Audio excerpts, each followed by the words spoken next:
After the 6th update, we can finally update our survival tier list in Forsaken. And in this video, that's exactly what I'll be doing. A full analysis on every Forsaken character until we will agree who's the best survival among each class. Now, let's stop the explaining and start the analysis.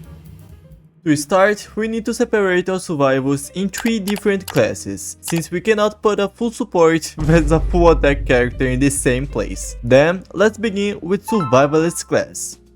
To decide the best Survivalist survival, we need to meet the following criteria. Be good on distracting the killer and healing other teammates, be a good escaper from the killer, and be good on repairing the generators. Well, let's check Noob Survivalist skills. He can use his Box Cola for speed effect and remove any slowness nerf activated, but while consuming it, gives slowness to himself. Skin Potion provides him 80 HP over heal and high endurance to balance the slowness gained while using, and can also gain speed if ending naturally.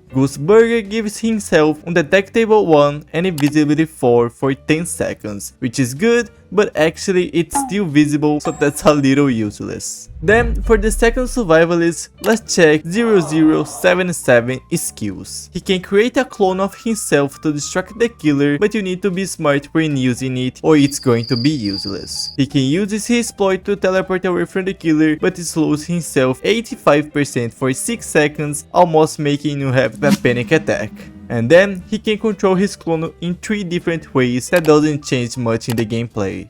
And for the last and also newest survivalist survival, let's check Veeronica skills. First, she has an important passive worth of mention. Veeronica cannot use any healing items, her rechargeable batteries are her only source of healing, and can be activated through her own ability. This ability allows her to heal up to 50 HP at 100 battery, and it's not ahead to charge this battery. Her fifth skill, Vandalism, allows her to spray graffiti onto a wall and then enabling the skating ability. Her skating ability can be used in 3 different ways, but it's important to mention that she gains speed while using, but also consumes more stamina than regular sprinting, alongside having a terrible control while skating. She can deal damage to herself through colliding with a wall or even with the killer on the worst scenario, but she can also damage the killer by going through him with the skate. Now, by analyzing all that, I came to the conclusion that the best survivalist among Noob, 0077 and Veeronica is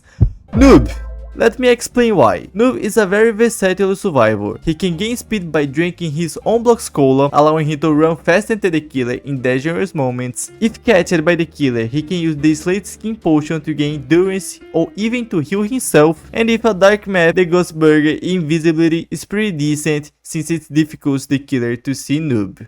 While 0077 has very long cooldown to use his skills, and Veeronica isn't very good since she can kill herself by simply skating. Now, let's jump to the Sentinel class survivals. Into this class, we need to focus on interrupt the killer during chases to protect your team, create opportunities to escape, and prioritize generators and protecting your team at the same time. This class, we have 4 survivals: Shedletsky, Grass 1337, 2-time, and Chains. Let's begin with Shedletsky. Shedletsky has 2 simple skills that we can resume by saying slash and chicken.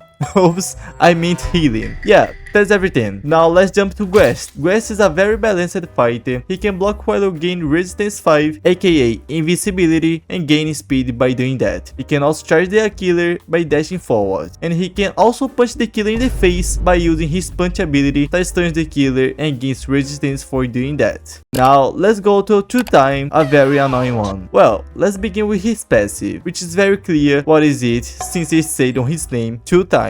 He, just as Grass, can stab the killer not with his hands, but with a dagger he carries. He can crouch and become undetectable and invisible for almost 10 seconds, and he can revive if it deals the damage required. And for the last Sentinel survivor, we have Chains. Chains has a special passive called Unpredictable Fate, which when around stars, Chain's maximum health is set to a random value between 70 and 90 HP. He can flip a coin and then decide if he's going to receive absolute misfortune or great luck. He can one-shot with his pistol until he shots himself. He's also able to reroll his own max health for a good or a bad value.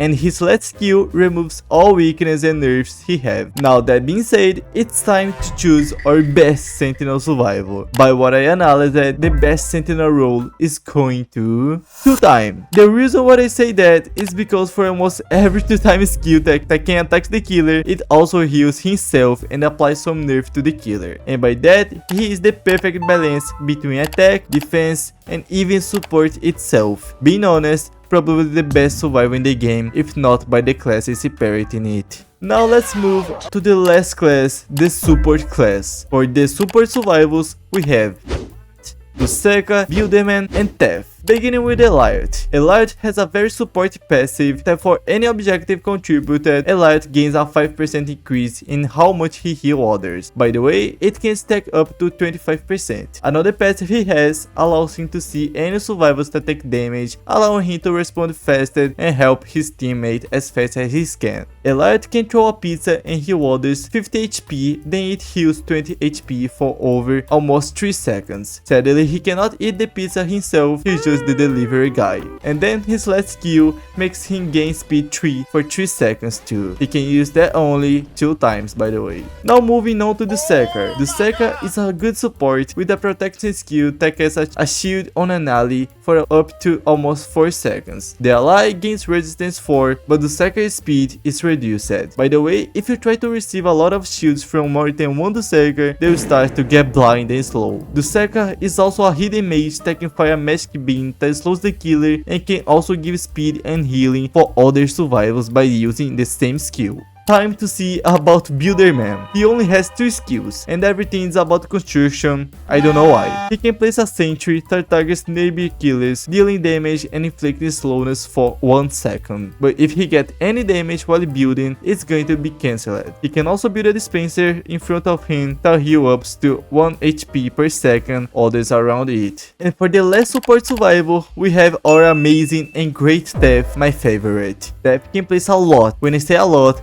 it's a lot of tripwire to the ground to hinder the killer and alert nearby survivors. If the killer triggers it, he receives slowness for 4 seconds. That can also arm a trip mine and throws it onto the ground. It also becomes semi-visible. When a killer enters within 16 studs, the mine triggers and inflicts helpless 1 for 5 seconds and subspace at 3, which applies a dark pinkish visual filters and forcibly redirects the killer's camera for 5 seconds. But it also affects anyone near. By the way, both of these skills can be destroyed by the killer if he hit it before. And now for the final judgment to decide which support survival is the best one, my decision is that the best support survival is Elliot. Wait, I know you think it's Taph, but sadly I cannot agree. Elliot serves perfectly for the supportive function. He's the best healer in the game, throwing a pizza and stacking his heal percentage by each pizza he throws. He can run a lot using Rush Hour, allowing him to keep himself safe, and is the most focused on the game by being really annoying when there's just 2 persons in the end game. By saying all that, we can conclude that the best survival for their respective classes are Survivalist, Noob, Sentinel, 2-time, and Support, Elliot. That being said, I want to know the opinion of all of you who's watching. Please correct me if I said anything wrong, and remember that even though I in fact analyzed it to judge, it is still my opinion and you can think different. For you, which one is the best? Please let me know. Thank you very much for watching, and I hope this tier list could help you decide your top picks in the game. Leave a like and subscribe if you did, and I see you on the next tier list.